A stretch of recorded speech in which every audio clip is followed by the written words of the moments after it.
সংগঠিত হয়ে যাবে, তোমার মনে আনন্দ হবে, তুমি পৃথিবীর কাউকে জিজ্ঞাসা করার প্রয়োজন হবে না, তুমি মনে করবে তুমি একজন ঈমানদার।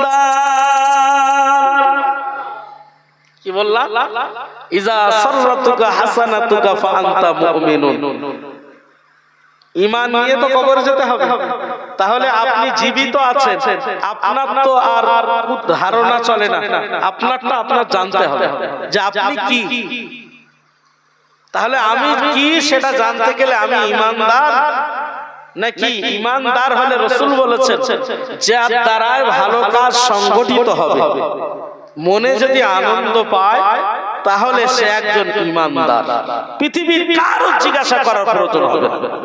ইমাম সাহেবের কাছে যাওয়া লাগবে না, পঞ্চায়েতের প্রধানের কাছে যাওয়া লাগবে না, পীর সাহেবের কাছে যাওয়া লাগবে না, মুফতি সাহেবের কাছে যাওয়া লাগবে না। এ সোনার বাপেরা, নওজোয়ান তরুণেরা, বাজানেরা, মায়েরা, বোনেরা, যখনই আপনার দ্বারায় কোনো ভালো কাজ সংগঠিত হয়ে যাবে, আপনার দ্বারা শরীয়তের ভালো কাজ হয়ে যাবে, আপনার মনে মনে যদি ভালো কাজ করার পরে আনন্দিত হন, মনে আনন্দ পায়, পৃথিবীর কাউকে জিজ্ঞাসা করার প্রয়োজন হবে না।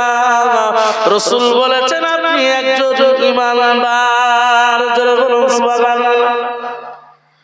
পরে রাসূল বললেন ওয়া ইজা সাআতুকা সাইয়্যাতুকা ফাআনতা মুমিনুন। যদি তোমার দ্বারা কোনো খারাপি কাজ সংগঠিত হয়, অর্থাৎ শরীয়ত বেখিলাফি কোনো কাজ সংগঠিত হয় তোমার দ্বারা, তোমার মনে যদি কষ্ট পায়, তাহলে তুমি পৃথিবীর কারো জিজ্ঞাসা করার প্রয়োজন হবে না, তুমি মনে করবে তুমি একজন ঈমানদার। দ্বিতীয় স্টেপে রাসূল কি বললেন? তোমার দ্বারা শরীয়ত বিখিলাফি কাজ যখনই সংগঠিত হবে, তখনই তোমার মনে কষ্ট পাবে, মনটা দুঃখ পাবে।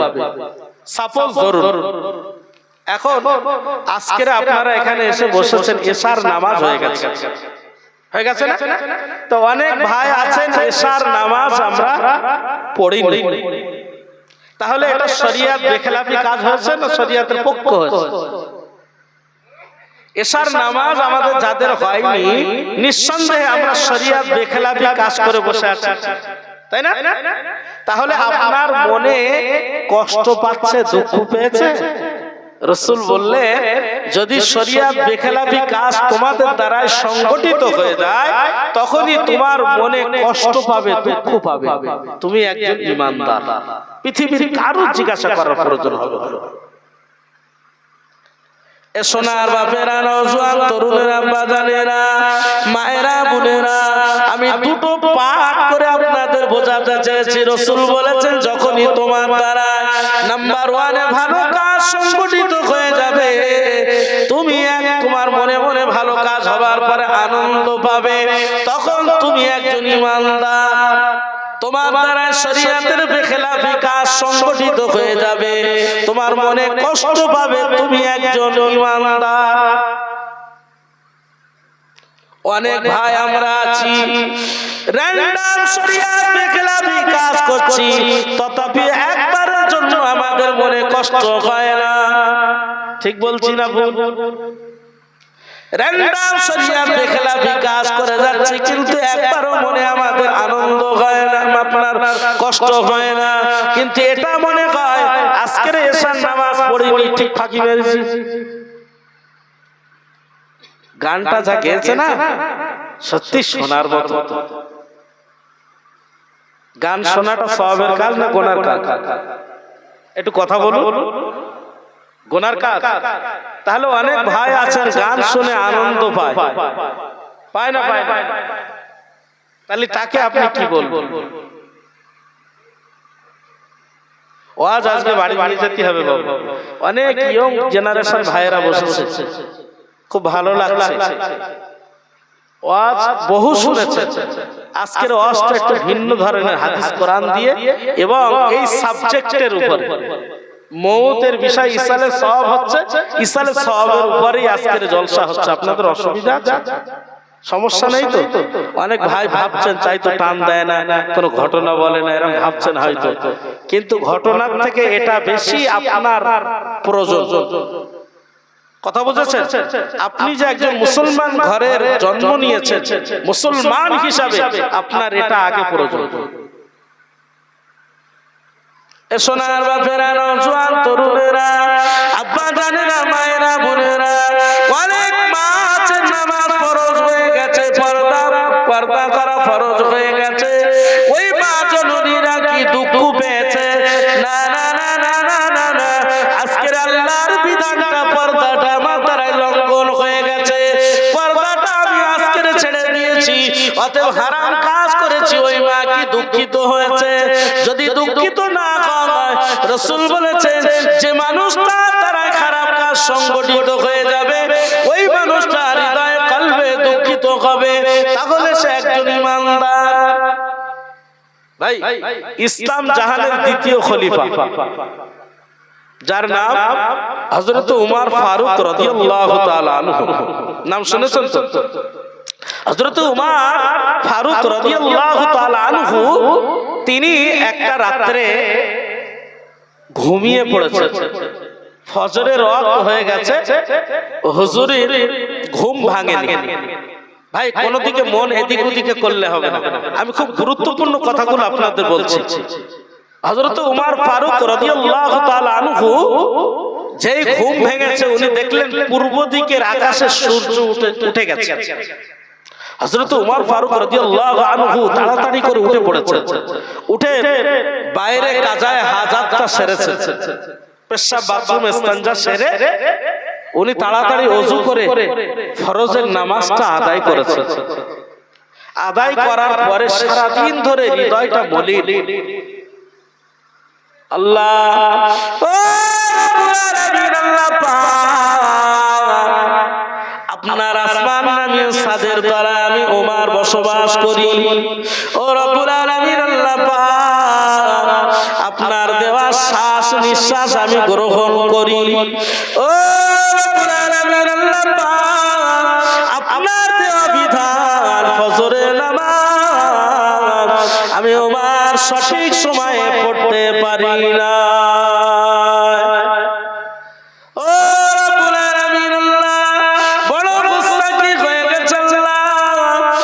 ক্ষমা করুন, কেননা আপনার দেওয়া আসমান নামীয় ছাদের তলায় আমি বসবাস করি। আপনার দেওয়া এই বিছানা জমিন, যে বিছানাটা আল্লাহ ফারাশনাহা, যে বিছানাটা আল্লাহ আপনি দিয়েছেন, এই বিছানার উপরে আমি বসবাস করি। ও রব্বুল আলামিন আল্লাহ, আপনি সময় মতো শ্বাস নিঃশ্বাস নেওয়ার যে তৌফিক দিয়েছেন আল্লাহ, ওই সময় মতো শ্বাস নিঃশ্বাস আমি গ্রহণ করি, অথচ আপনার দেওয়া সংবিধানের একটা ফরজ ফজরের নামাজ আমি ওমর আজকের সঠিক সময়ে সংগঠিত করতে পারি না।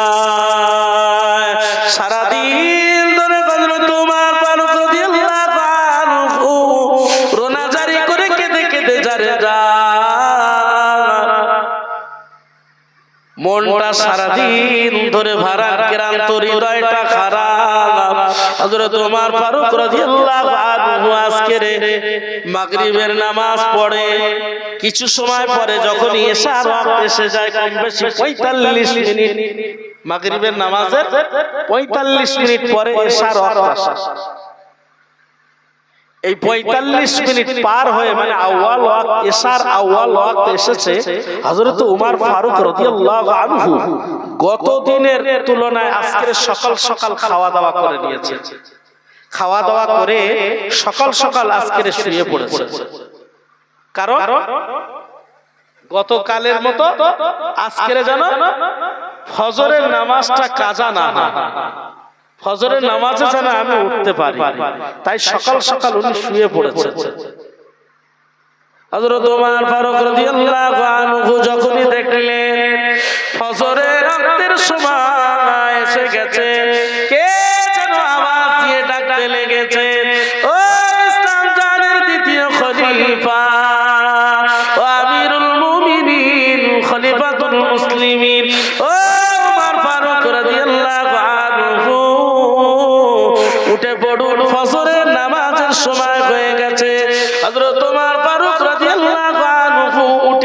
যিনি চারিধারে তাকিয়ে তাকিয়ে দেখছেন কে আমার নামাজের জন্য ডাকে। ফাঁকা কোনো মানুষ নেই। আজনবী আওয়াজ যখন ভেসে এসেছে, হযরত ওমর ফারুক রাদিয়াল্লাহু আনহু হুজুর উঠে চারিধারে তাকাচ্ছেন কে আমাকে ফজরের নামাজের জন্য ডাকছে। ওই সময় একজন যে বললেন, ও ইসলাম জানের দ্বিতীয় খলিফা আমিরুল মুমিনিন খলিফাতুল মুসলিমিন ও ওমর ফারুক রাদিয়াল্লাহু আনহু, বিয়াদবি ক্ষমা করুন, গত রাতে আপনার খিদমত করে আপনাকে একটু ঘুম পাড়িয়ে দিয়েছিলাম, এই কারণে আপনি গত দিনে ফজরের নামাজটা সঠিক সময় আদায় করতে পারেন না। ইয়া আমিরুল মুমিনিন খলিফাতুল মুসলিমিন ওমর ফারুক রাদিয়াল্লাহু আনহু, তবে ওই ফরজ নামাজ কাজা করার বিনিময়ে আপনি সারা দিন ধরে আল্লাহর কাছে কান্নাকাটি করেছেন, রোনাজারি করেছেন, আপনার হৃদয়টা ভারাক্রান্ত, আপনার মনটা কষ্ট পেয়েছে, দুঃখ পেয়েছে, আপনি আল্লাহর কাছে বারে বারে রোনাজারি করেছেন, বারে বারে ক্ষমা চেয়েছেন। এই কারণে আপনি ফরজ নামাজ পড়লে যতটা সওয়াব দেওয়া হয়, সারা দিন ধরে আপনার হৃদয়টা মলিন থাকার কারণে, সারা দিন ধরে আল্লাহর কাছে কান্নাকাটি করবার কারণে আল্লাহ পাক রব্বুল আলামিন আপনার যে সওয়াবটা পাওয়ার কথা ছিল, ওই সওয়াবটা 70 গুণে আমার আল্লাহ পাক বাড়িয়ে দিয়েছে। একটু জোরে হবে না? নারী দেবে কে বলছে? শয়তান।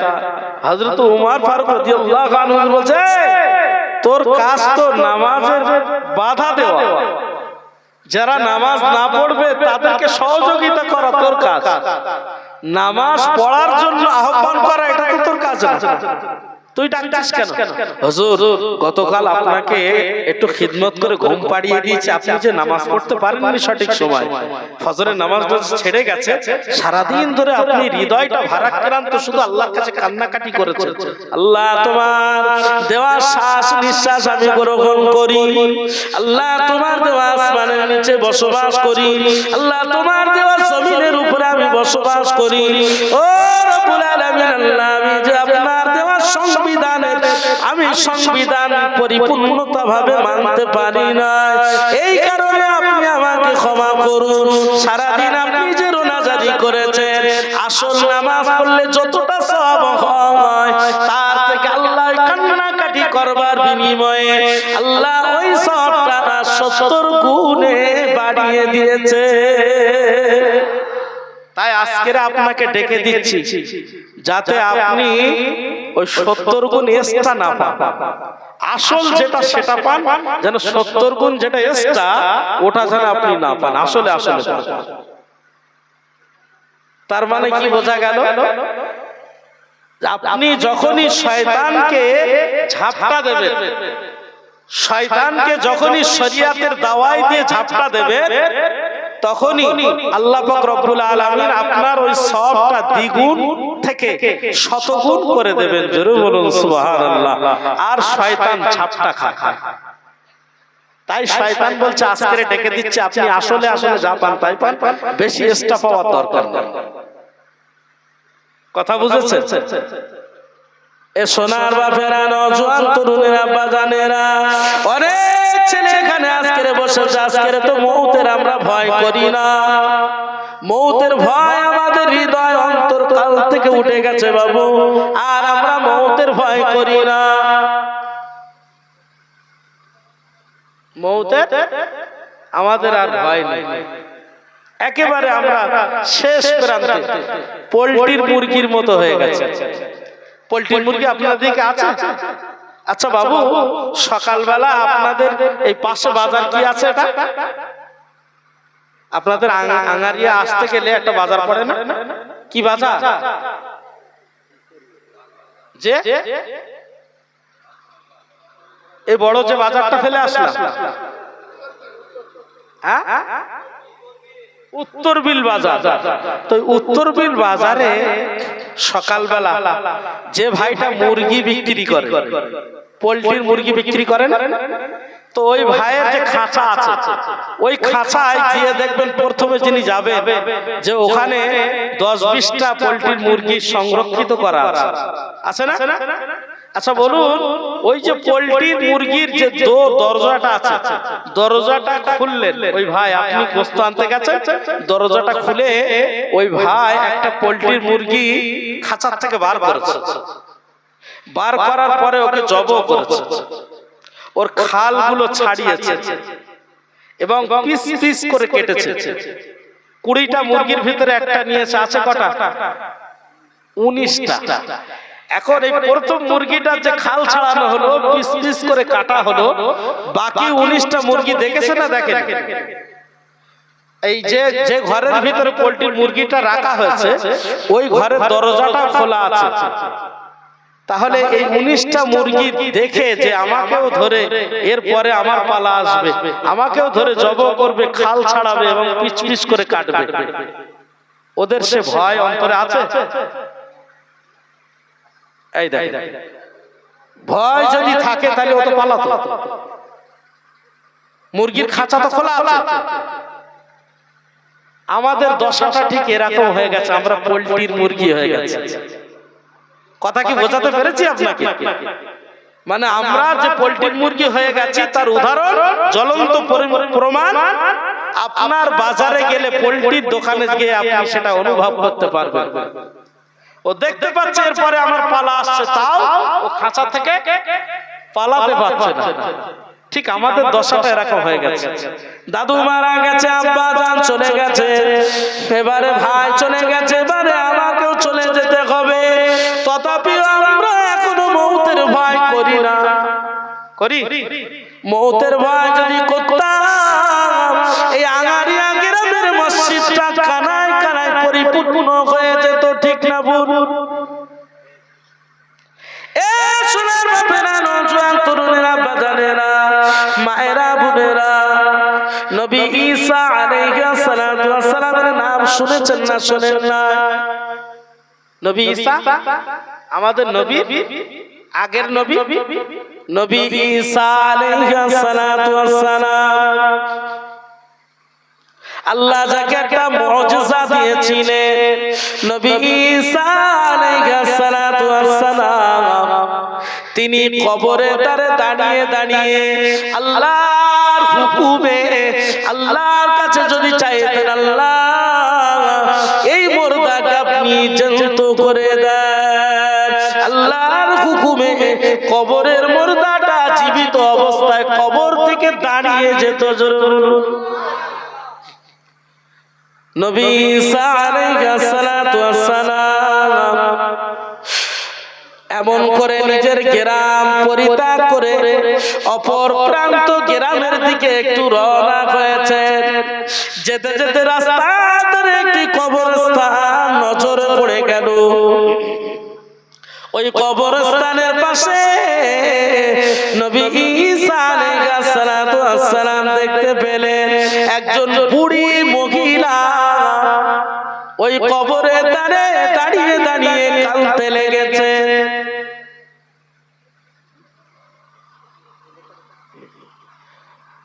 নবী ঈসা রূহুল্লাহ কবরে দাঁড়িয়ে যে ওই বিরিতানে মহিলা যিনি দাঁড়িয়ে দাঁড়িয়ে কাঁদছে, জিজ্ঞাসা করলেন, মা, ও মা, বুড়ি মা, এত রোনাজারি আপনি কেন করেন? মা, বুড়ি মা, রোনাজারির কারণটা কি আমায় একটু বলবে মা? বিরিতানি মহিলা, একেবারে জড়সিরস হয়ে যাবা মহিলা, মাথার চুলগুলো পেকে গেছে। জিজ্ঞাসা করেছিলেন, ও আল্লাহ নবী ঈসা আলাইহিস সালাতু ওয়াস সালাম, পৃথিবীর জমিনে আমার স্বামী একমাত্র আমার গার্জিয়ান ছিলেন, আমার স্বামী ছাড়া দুনিয়ার জমিনে আমার আর দ্বিতীয় পক্ষের কেউ ছিল না। কিছুদিন যেতে না যেতে আমাদের ঘরে আল্লাহ পাক একটা কন্যা সন্তান দিয়েছিলেন। ও নবী ঈসা আলাইহিস সালাতু ওয়াস সালাম, তবে আমার কিছুদিন যেতে না যেতে আমার স্বামীটা দুনিয়ার জমিন থেকে বিদায় নিয়ে নিয়েছে। দুনিয়ার জমিনে আমার কলিজার টুকরি ওই বেটি ছাড়া আর আমার কেউ না। আমি আমার কলিজার টুকরি বেটিটাকে লালিত পালিত করতাম, আর স্বামীহারা বেদনাটা আমার বেটির দিকে কন্যার দিকে তাকালে স্বামীহারা বেদনাটা আমার মলিন হয়ে যেত। ও নবী ঈসা আলাইহিস সালাতু ওয়াস সালাম, মেয়েটা আস্তে আস্তে বড় হলো, সাবালিকাতে পরিপূর্ণ হলো, মেয়েটা বিবাহের বয়স হয়ে গেল। ও নবী ঈসা আলাইহিস সালাতু ওয়াস সালাম, আমি মা হিসাবে আমার বেটিটাকেও বিবাহের বন্ধ ব্যবস্থা করব মনে মনে স্থির করলাম। ও নবী সুলাইমান, ও নবী ঈসা আলাইহিস সালাতু ওয়াস সালাম, কিছুদিন যেতে না যেতে আমার কলিজার টুকরি বেটিটা দুনিয়ার জমিন থেকে বিদায় নিয়ে নিয়েছে। ও নবী ঈসা আলাইহিস সালাতু ওয়াস সালাম, আমি মা হয়ে পৃথিবীর জমিনে আমার বেটি ছাড়া দ্বিতীয় কেউ না। আমি আমার বেটিকে এত ভালোবাসতাম, এত মহব্বত করতাম, সুন্দরভাবে লালন পালন করার পরে বিবাহ দেওয়ার বন্ধু ব্যবস্থা করবার জন্য মনে স্থির করলাম, কিন্তু আমার বেটিটা দুনিয়ার জমিন থেকে বিদায় নিয়ে নিয়েছে। এই কারণে প্রতিদিন আমার বেটির কবরে দাঁড়ে দাঁড়িয়ে দাঁড়িয়ে আমি মা গর্বে দাঁড়িয়ে মা যে বেটিটাকে এত মহব্বত করতাম, এত ভালোবাসতাম, ওই বেটির কবরে দাঁড়ে দাঁড়িয়ে দাঁড়িয়ে কাঁদি। মনে একটু যন্ত্রণাটা আমি কবরে দাঁড়ে দাঁড়িয়ে দাঁড়িয়ে আমার হৃদয়ের ভারা ক্লান্ত হৃদয়টা একটু কান্নাকাটি করে হালকা করি। ও নবী ঈসা রূহুল্লাহ, আজকের আপনাকে পেয়ে আমার জীবনটা ধন্য হয়ে গেছে। কেননা আমি শুনেছি ও নবী ঈসা রূহুল্লাহ, আল্লাহ আপনার একটা মুজিজা দিয়েছে, আপনি মুর্দা ব্যক্তিকে জিন্দা করতে পারে। ও নবী ঈসা রূহুল্লাহ, আপনার কাছে আমার দাবি হলো আমার বেটি কন্যা জুবাইদাকে আপনি একটু জীবিত করে দেন। আল্লাহর হুকুমে আল্লাহকে জানিয়ে আল্লাহর সাহায্য নিয়ে আপনার মুজিজায় আপনি আমার বেটিকে একটু আমাকে দেখিয়ে দেন। যদি আমার বেটিকে আপনি দেখিয়ে দেন আমি আর কবরে তারে রোনাজারি করব না।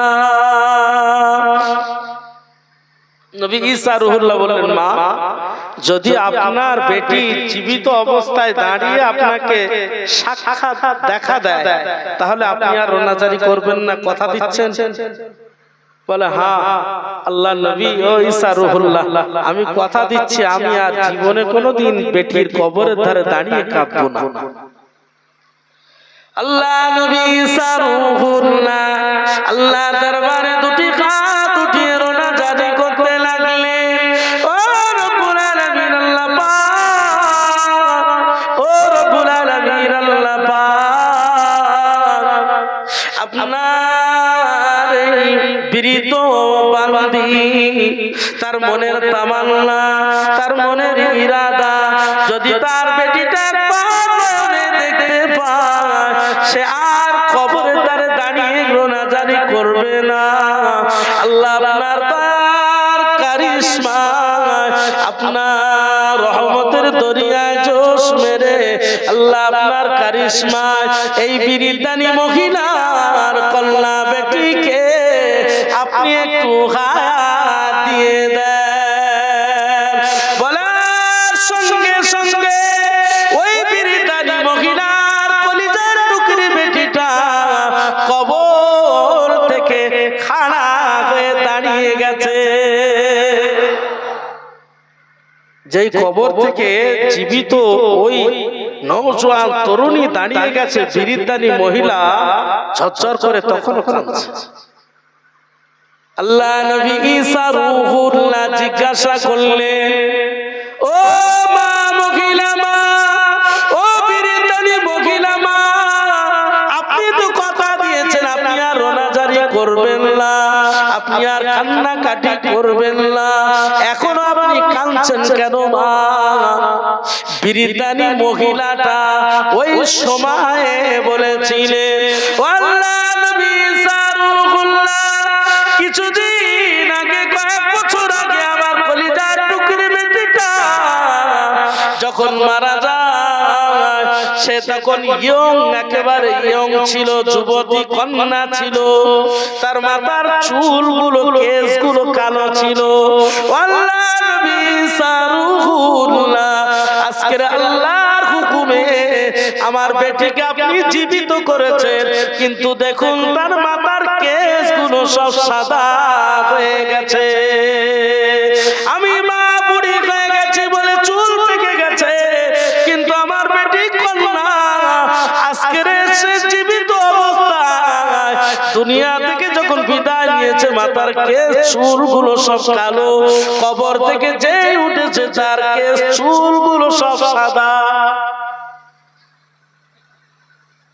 ঈসা রূহুল্লাহ জিজ্ঞাসা করেছিলেন, আল্লাহর বান্দি বুড়ি মহিলার কন্যা, ও আল্লাহর বান্দি মা, তোমার চুল পাকার কারণটা কি একটু বলবে মা? ওই কুমারী নারীটা হাউ হাউ করে রোনাজারি করে বলেছিলেন, আল্লাহর নবী ঈসা রূহুল্লাহ আপনি যে আমাকে কুম বিইজনিল্লাহ আল্লাহর হুকুমে যখন জিন্দা হওয়ার কথা বলেছেন, আমার মনে পড়ে গেল আল্লাহ আমার যেদিন মওত আমাকে দিয়েছিলেন, মওতের যে এত যন্ত্রণা হয়, মওতের যে এত কষ্ট হয়, মওতের যে এত বেদনা হয়, ওই কষ্টটা আমি একবার ভোগ করে ফেলেছি। আপনি আল্লাহর হুকুমে আমাকে চিন্তা করেছেন, আমি জীবিত হয়ে গেছি, আমাকে আবার মৃত্যুবরণ করতে হবে, অতএব দ্বিতীয়বার মওতের স্বাদ আমায় নিতে হবে। আল্লাহ নবী ঈসা রূহুল্লাহ যখনই আমার মাথায় এই চিন্তাটা এসে গেছে আমার আবার মওত হতে হবে, এই মওতের যন্ত্রণাটা আমার আবার এই কষ্ট বেদনাটা পেতে হবে, আমি এমন চিন্তায় মগ্ন হয়ে গেছি যে চিন্তার কারণে আমার মাথার কেশ চুলগুলো সব সাদা হয়ে গেছে। মওতের কতটা কষ্ট হয়, কতটা বেদনা হয়, আজকের আমরা মওতের কথা ভুলে গেছি বাবা। মওতের আর আমাদের স্মরণ নেই। একটু মুহাব্বতে দরুদ শরীফ আল্লাহুম্মা জোরে জোরে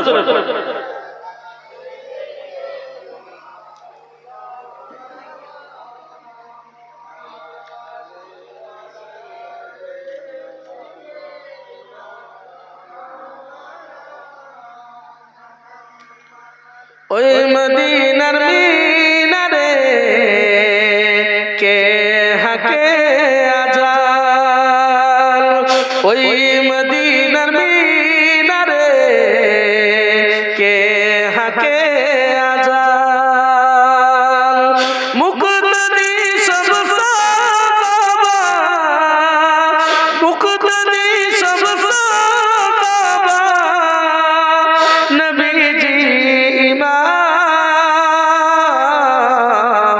একবার জোরে হবে না সুবহানাল্লাহ। ওই মদিনার মিনারে কে হাকে আজান,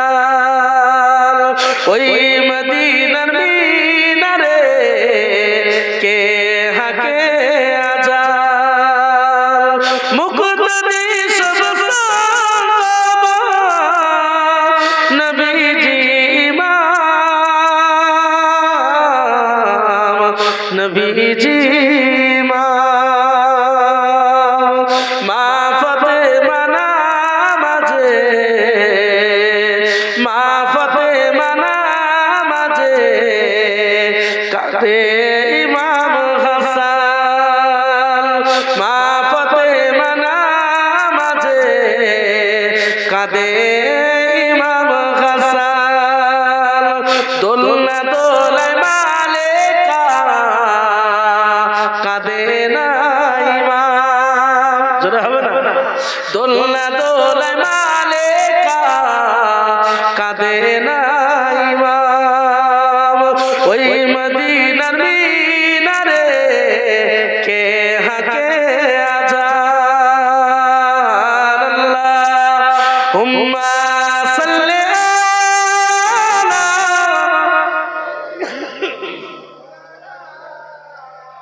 وعلى آل سيدنا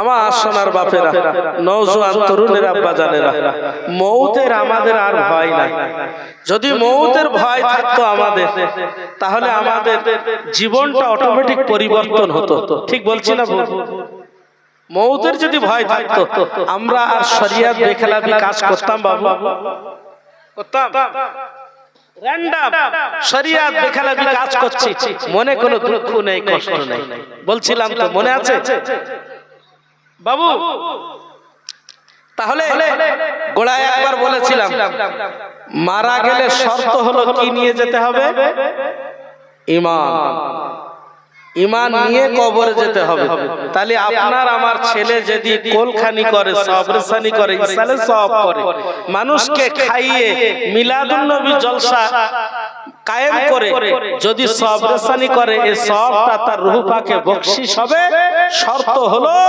ঈমান নিয়ে কবরে যেতে হবে একটা পার্ট দ্বিতীয় পার্ট বুঝিয়েছি আপনি জীবিত আপনার জন্য আর ধারণা চলে না ভাই ধারণা আর জানা এটা এক না আলাদা একটু কথা বলে ধারণা করা আর জানা দুটো আলাদা না এক দুটো আসমান আর জমিন আলাদা আপনি জানেন বাকিবিল্লাহ ভাই একজন আলেম তিনি একজন ভালো মানুষ আর আরেকজন ভাই বলছে এই মানুষটা মনে হয় মিথ্যা কথা বলছে তাহলে ধারণা করছে আপনি জানেন বাকিবিল্লাহ ভাই ভালো মানুষ আরে ভাই ধারণা করছে যে মনে হয় মিথ্যা কথা বলছে লোকটা ভালো না তাহলে জানা আর ধারণা করা আসমান জমিন পার্থক্য না রাসূলুল্লাহ নবী পবিত্র জবানে ইরশাদ করেছেন এ সোনার বাপেরা নওজোয়ান তরুণেরা বাজানেরা আপনি জীবিত আছেন আপনার জন্য আর ধারণা চলবে না আপনার জন্য আপনারটা আপনি নিজে নিজে জানুন একটা পাঠ বলেছে আপনার দ্বারা যখনই ভালো কাজ সংগঠিত হয়ে যাবে মনে আনন্দ পাবেন আপনি ঈমানদার আর একটা পাঠ আপনাকে বলেছি যখনই আপনার দ্বারা শরিয়ত বেখেলাফি কাজ হয়ে যাবে আপনার হৃদয়ে যখনই ভারাক্রান্ত হবে হযরত উমরের মতো মনটা মলিন হয়ে যাবে মনটা খারাপ হয়ে যাবে তাহলে আপনি একজন ঈমানদার অনেক মানুষ আছেন খারাপ কাজ আমরা র‍্যান্ডম করি কিন্তু মনে আমাদের কষ্ট পায় না আমি জিজ্ঞাসা করেছিলাম তারা কি র‍্যান্ডম শরিয়ত বেখেলাফি কাজ করেই যাচ্ছে আবার আনন্দ করছে তাহলে আমাদের পরিস্থিতিটা ঈমান আছে না কি হচ্ছে একটু কথা বলে জি না ঈমান আছে আহলে সুন্নাত ওয়াল জামাত আমরা ফুরফুরা শরীফ মতদর্শের মানুষ আহলে সুন্নাত ওয়াল জামাতের মানুষ আমাদের আকীদা হলো কারো সম্পর্কে আমরা কুধার মানে বেঈমান বলতে পারবো না ডাইরেক্ট কথা বুঝেছেন কাউকে ডাইরেক্ট কাফের বলতে পারবো না ডাইরেক্ট বেঈমান বলতে পারবো না কারণ রাসূল নিষেধ করেছে আপনারটা আপনি জানুন। দেখতে হবে অনেক মানুষ ভালো কাজ করে, ভালো কাজ করার পরেও আনন্দ হয় না। রাসূল বলেছেন ভালো কাজ করে যদি মনে আনন্দ হয় সে ঈমানদার। অনেক মানুষ আছেন ভালো কাজ করে, ভালো কাজ করার পরেও মনে আনন্দিত হয়।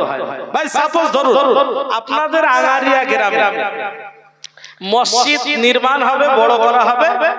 মসজিদ নির্মাণ করার জন্য কালেকশনে কমিটি, মসজিদ কমিটি বার হচ্ছে।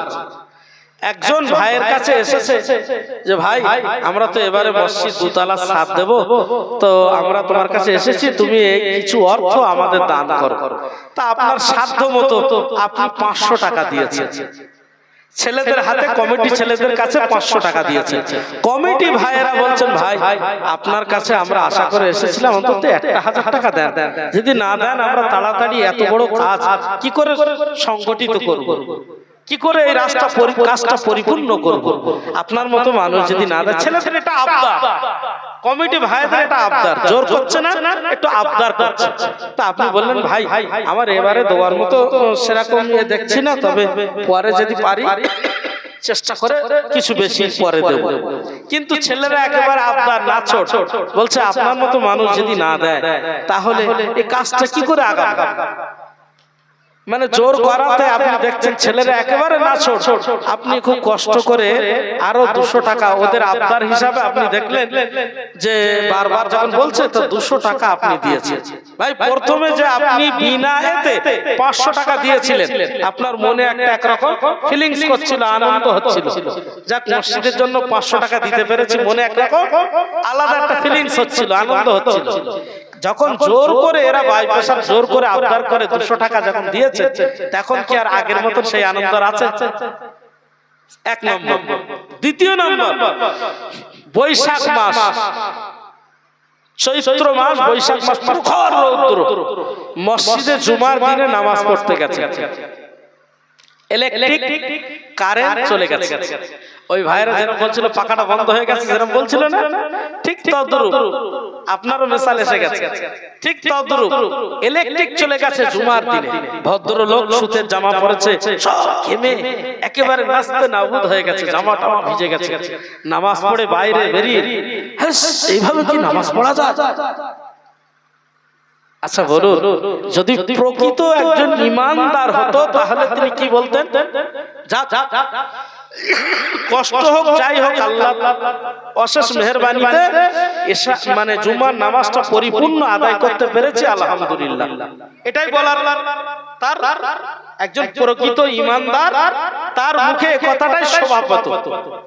তাহলে যে মানুষটা বলেছে এভাবে কি নামাজ পড়া যায়, ওই মানুষটা রাসূল বলেছেন ভালো কাজ করলে নামাজ পড়া ভালো কাজ না খারাপ কাজ।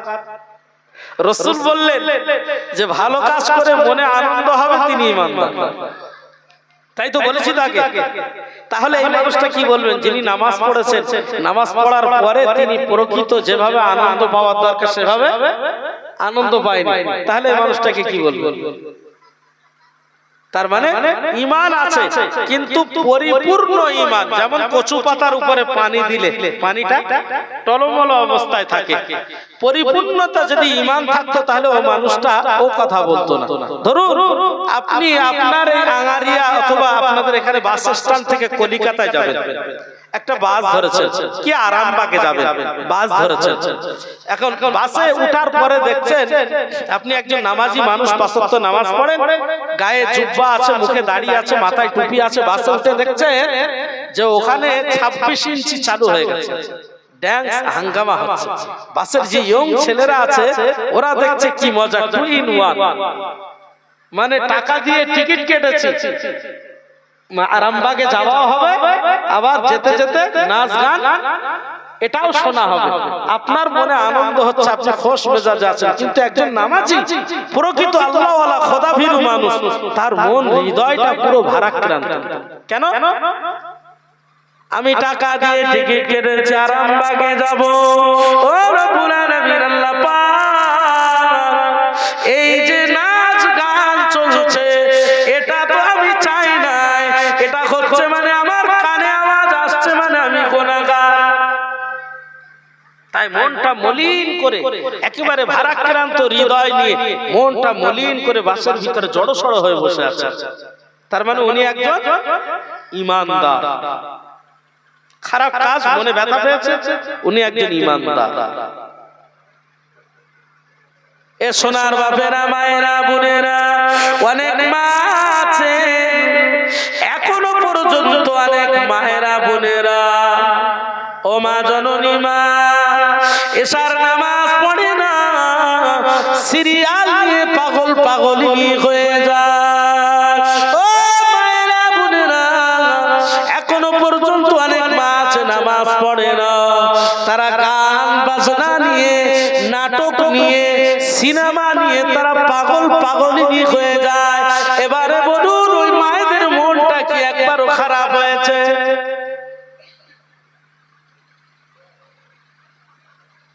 তাহলে হয় তাদের ঈমানটা টলমল অবস্থায় আছে। এই অবস্থা চলতে থাকলে আজরাইল মালাকুল মউত যদি এসে যায়, এ সোনার বাপেরা, নওজোয়ান তরুণেরা, বাজানেরা, মালাকুল মউত যখনই আপনার দ্বারে চলে আসবে, আজকের তো বৃদ্ধ বয়স পর্যন্ত যে একটা মানুষ বৃদ্ধ হয়ে যাবে, মাথার চুল পেকে যাবে, তখন মরে যাবে, এরকম কি কোন জায়গায় লেখা আছে? আমাদের দিকে ইয়ং জেনারেশন, ইয়ং ছেলেরা, বিশেষ করে অনেক মহিলা মায়েরা, এদের একটা নতুন ভাইরাস এসেছে, যে মায়েরা উলঙ্গ হয়ে, যে মায়েরা বেপরদা হয়ে অশ্লীল ভাবে তারা ঘুরে বেড়ায় বিয়াদবের মতো। এই সব মহিলাদের ঘরে বেশি বেশি একটা রোগ এসে দাঁড়িয়েছে, কি জানেন? ক্যান্সার। আপনাদের দিকে হয়তো নেই। মায়েদের, মেয়েদের এত পরিমাণে অ্যাটাক, এই পর্যন্ত আমার কাছে 10-20টা খবর আছে যে মেয়েরা ক্যান্সার রোগে আক্রান্ত।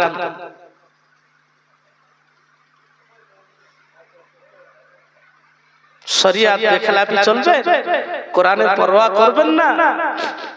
এ সোনার বাপেরা, নওজোয়ান তরুণেরা, বাজানেরা, আল্লাহ নবী নূর নবী রাসূলুল্লাহ জানিয়ে দিলেন, যখনই মালাকুল মউত আপনার দ্বারে এসে দাঁড়িয়ে যাবে, মউতের গোড়ায় এসে দাঁড়িয়ে যাবে, আপনার হৃদয়টা শুকিয়ে যাবে পানি বিনা, কলিজাটা পানি তৃষ্ণা পেয়ে যাবে। আর মালাকুল মউত যখনই আপনার দ্বারে এসে যাবে, আর একজন ভদ্রলোক এসে হাজির হয়ে যাবে, ও আব্দুর রহমান, ও আব্দুল কাদের, তুমি পানি পান করবে না? দেখো, তোমার পরিবারের মানুষেরা, তোমার আত্মীয় স্বজনেরা, তোমার বেটা বেটিরা, বৌমারা, নাতি পোতারা, যে মানুষটা আপনার গ্রামে বৃদ্ধ বয়সে পৌঁছে যায়, কখনো মরে মারা যাচ্ছে, বেহুশ হয়ে যাচ্ছে, আবার ঘরে জান আসছে, এরকম পরিস্থিতি হয় না? হয় না? গ্রামে ঘর ঘর করছে অনেক মানুষ, মানে মারা যাবার মুখে গ্রামের সব মানুষ লাইন দিয়ে দেখা করতে যায়, দেখতে যায়। যায় না? যায় না? যায় না? রাসূল বললেন, মালাকুল মউত যখনই এসে যাবে, এ সোনার বাপেরা, নওজোয়ান তরুণেরা, বাজানেরা, মায়েরা, বোনেরা, ঠিক ওই সময় একজন ভদ্রলোক চলে আসবে, যার নাম হলো শয়তান। এসে বলবে, আল্লাহর বান্দা আব্দুর রহমান, এ ফাতেমা, খাদিজা, দেখ তোর কলিজাটা পানি পিপাসায় কলিজা ফেটে যাচ্ছে, তোর আত্মীয় স্বজনেরা সব লাইন দিয়ে কাতারে কাতারে দাঁড়িয়ে আছে, কেউ তোকে পানি পান করাচ্ছে না, পানি খাবি? ও বলবে, আমাকে একটু পানি দাও। আর যেই বলবে পানি দাও, শয়তান তখন আর দেরি করবে না, বলবে আল্লাহ নে, বল আল্লাহ নে, আমি পানি দিচ্ছি। আপনার কলিজাটা পানি পিপাসা তৃষ্ণায় কলিজা ফেটে যাবে।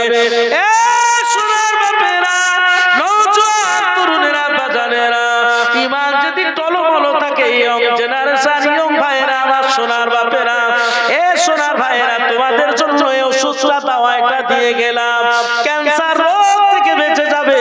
এ মায়েরা, বোনেরা, ক্যান্সার রোগ থেকে বেঁচে যাবে, দিয়ে গেলাম।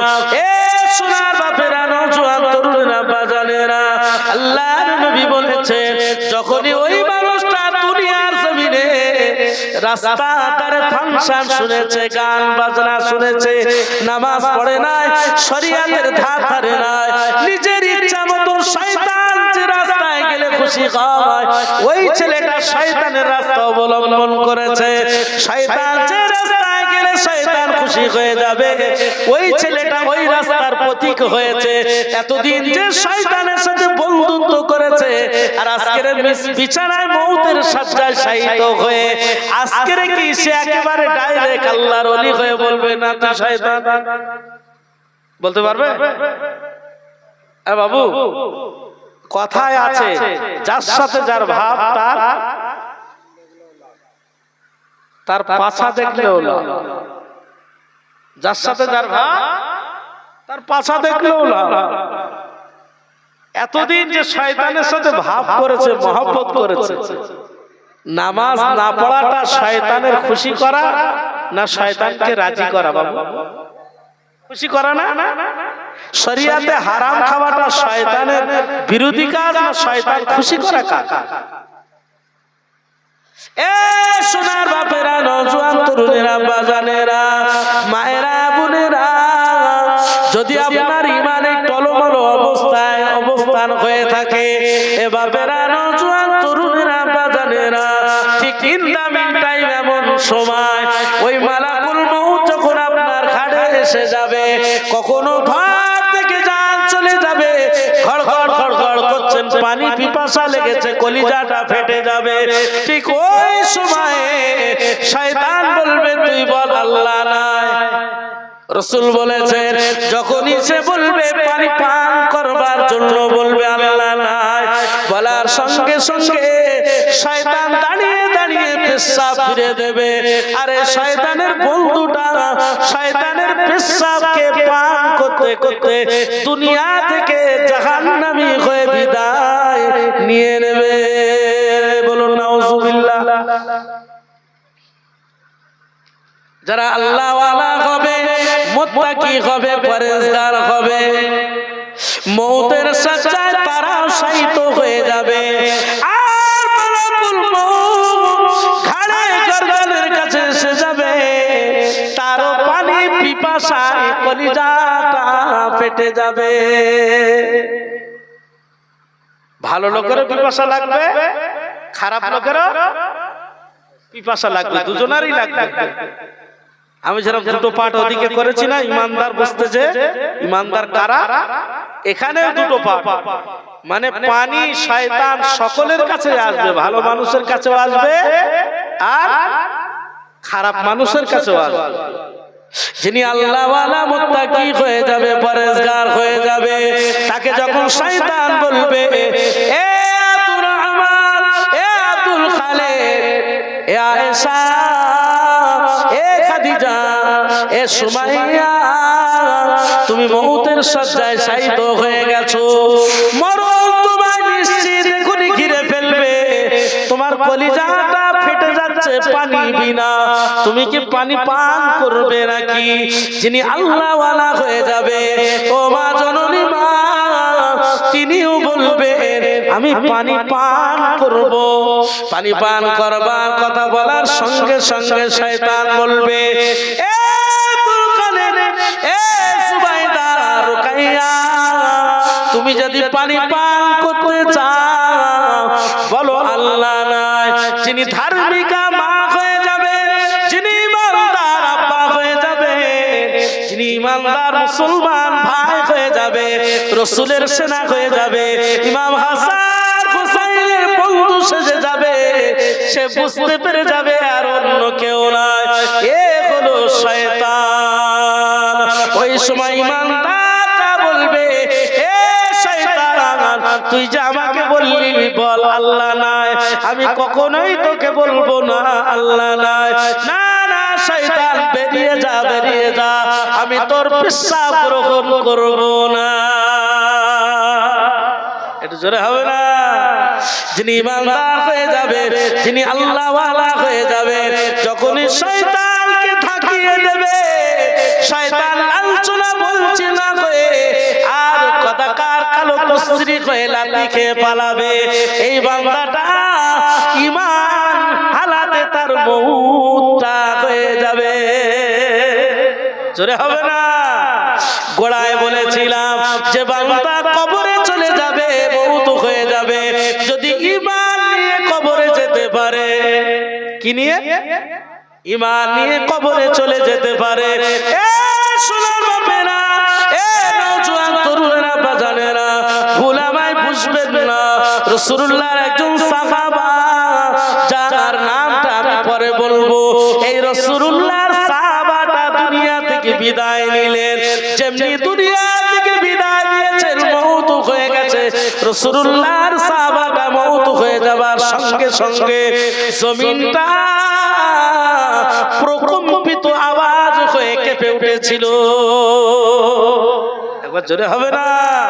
নারী দেখবে। এ সোনার বাপেরা, নওজোয়ান তরুণেরা, বাজানেরা, রাসূলুল্লাহর সাহাবা দুনিয়ার জমিন থেকে বিদায় নেওয়ার পরে আসমান করছিল আওয়াজ দিয়ে কেঁপে উঠেছিল। শুধু তাই নয়, রাসূলুল্লাহর সাহাবীটা যখনই বিদায় নিয়েছিলেন, তার জানাজার ইমাম স্বয়ং বিশ্ব নবী রাসূলুল্লাহ হয়ে গিয়েছিলেন। তথাপিও ওই রাসূলুল্লাহ সাহাবীর জানাজাতে ৭০,০০০ মালায়েকা ফারিস্তা নাজিল হয়েছিল। কত সাহাবা? ৭০,০০০ মালায়েকা ফারিস্তা ওই সাহাবার জানাজায় হাজির হয়েছে। কত বললাম? এই সাহাবীর নাম হলো সাদ বিন মুআজ রাদিয়াল্লাহু তাআলা। কি নাম বললাম? সাদ বিন মুআজ রাদিয়াল্লাহু তাআলা। তিনি দুনিয়া থেকে বিদায় নিয়েছেন। আসমান গর্জলা আওয়াজ দিয়ে কেঁপে উঠেছে, জমিন থরথর করে কেঁপে উঠেছে এবং যার জানাজায় ৭০,০০০ মালায়েকা ফারিস্তা নাজিল হয়েছে। ওই সাহাবীর জানাজা হয়ে যাওয়ার পরে, দাফন হয়ে যাওয়ার পরে, ওই সাহাবীর কবরের ধারে খোদ রাসূলুল্লাহ দাঁড়িয়ে দাঁড়িয়ে সূরা ফাতিহা শরীফ, সূরা ইখলাস শরীফ জোরে জোরে তেলাওয়াত করছে। সাহাবারা জিজ্ঞাসা করলেন, আসসালামু আলাইকা ইয়া রাসূলুল্লাহ, ইয়া হাবিবাল্লাহ।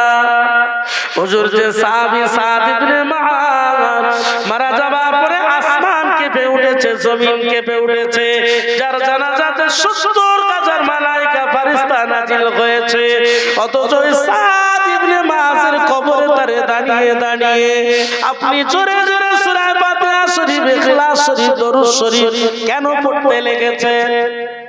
আল্লাহ নবী বলেছিলেন, টুকরে কেঁদে উঠে বলেছিলেন, ও সাহাবারা, আল্লাহ পাক আমাকে সপ্তম আসমানের উপরে কি হয়, আমার আল্লাহ ওটা তার হাবিবকে দেখিয়ে দেয়। ও সাহাবায়ে কিরামেরা, সপ্তম জমিন তার পদদেশে কি হয়, আমার আল্লাহ পাক তার হাবিবকে সব দেখিয়ে দেয়। ও বাবা সাহাবায়ে কিরামেরা, আমার সাদ ইবনে মুআজ কবরের ভিতরে চলে যাবার পরে কবরের মাটিটা আল্লাহর কাছে ফরিয়াদ করেছিলেন, ও রব্বুল আলামিন, আল্লাহ পাক আমি মাটি আজকের ধন্য হয়ে গেছি। ও রব্বুল আলামিন, আল্লাহ পাক আমি মাটি, আমার জীবনটা সার্থক হয়ে গেছে। কেননা আপনি কোরআনে বলেছেন মাটি থেকে আদম সন্তান আপনি তৈরি করেছেন। লাকাদ খালাকনাল ইনসানা ফি আহসানি তাকওয়িম, কোরআনে বলেছে এই মানুষ জাতিকে উত্তম সুন্দর চরিত্র গঠন করে আমি আল্লাহ পৃথিবীর মাটিতে পাঠিয়েছি। ওই উত্তম চরিত্র, সুন্দর গঠন রূপ যে মানুষটাকে আপনি দিয়েছিলেন, ওই আপনার বান্দা যে মাটি থেকে তৈরি হয়েছে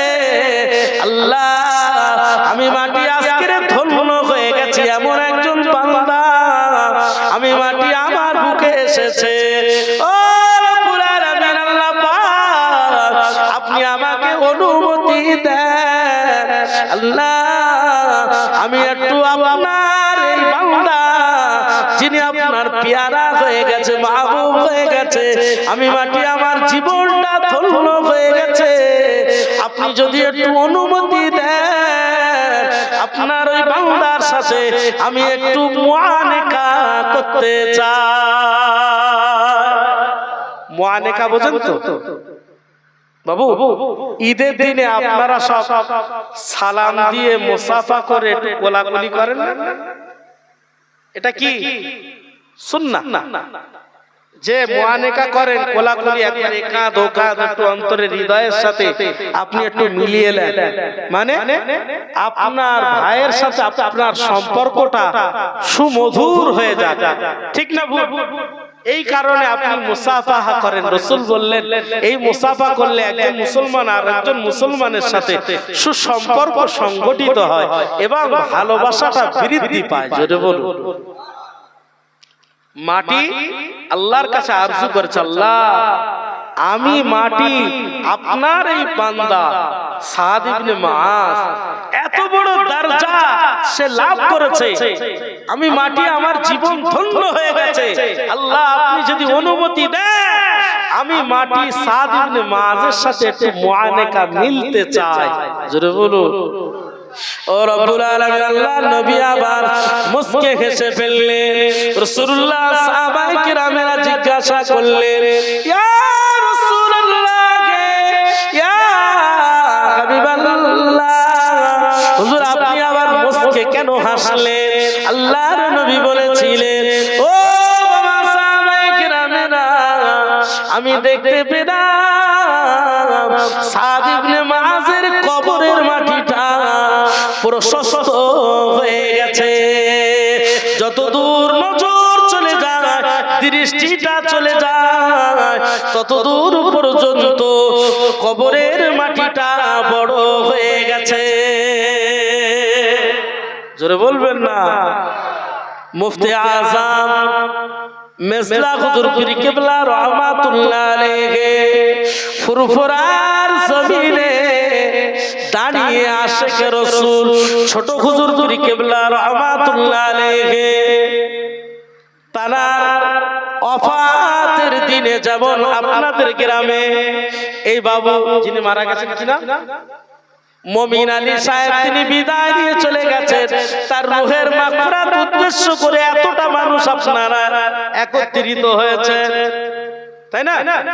একজন ভাই মারা গেছে আর তার রূহের মাগফিরাত উদ্দেশ্যে আপনারা এতগুলো মানুষ সমবেত হয়েছে।